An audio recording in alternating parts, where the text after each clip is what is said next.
এখন ফেসবুক ইউটিউবের সময় মন কিন্তু চাইবে সেদিকে তাকাতে।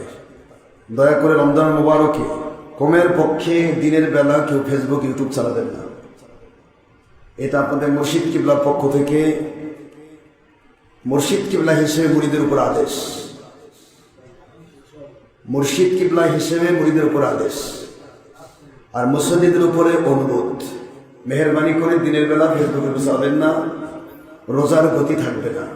রোজা প্রতিটার দিকে আল্লাহ পাক রব্বুল আলামিনের ভাষা হলো, মুখের রোজা নষ্ট হয়ে যায় যদি মুখ দিয়ে কোনো খারাপ কিছু বলে, চোখের রোজা নষ্ট হয়ে যায় যদি চোখ দিয়ে কোনো খারাপ কিছু দেখে, হাতের রোজা নষ্ট হয়ে যায় যদি হাত দিয়ে কোনো খারাপ কিছু স্পর্শ করে, পায়ের রোজা নষ্ট হয়ে যায় যদি পা দিয়ে কোনো জায়গাতে খারাপ কাজ করতে যায়, অন্তরের রোজা নষ্ট হয়ে যায় যদি অন্তর দিয়ে কোনো খারাপ কোনো কিছু করে।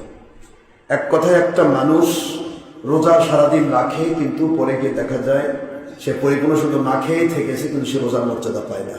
আমরা যেন ওইরকম অভিশপ্ত না হই। রাজি আছেন তো? আমরা যেন অভিশপ্ত না হই। আমাদের প্রতিটা মুহূর্ত খেয়াল রাখতে হবে, রোজা মানে সংযম, ইমসাক, প্রতিটা গুনাহ থেকে নিজেকে মুক্ত রাখা। আর এই গুনাহ থেকে মুক্ত রেখে একটি মাস যদি কন্টিনিউ করতে পারি, এই মুক্ত রাখাটাই গোটা বৎসর আমরা সেটিং করে ফেলব।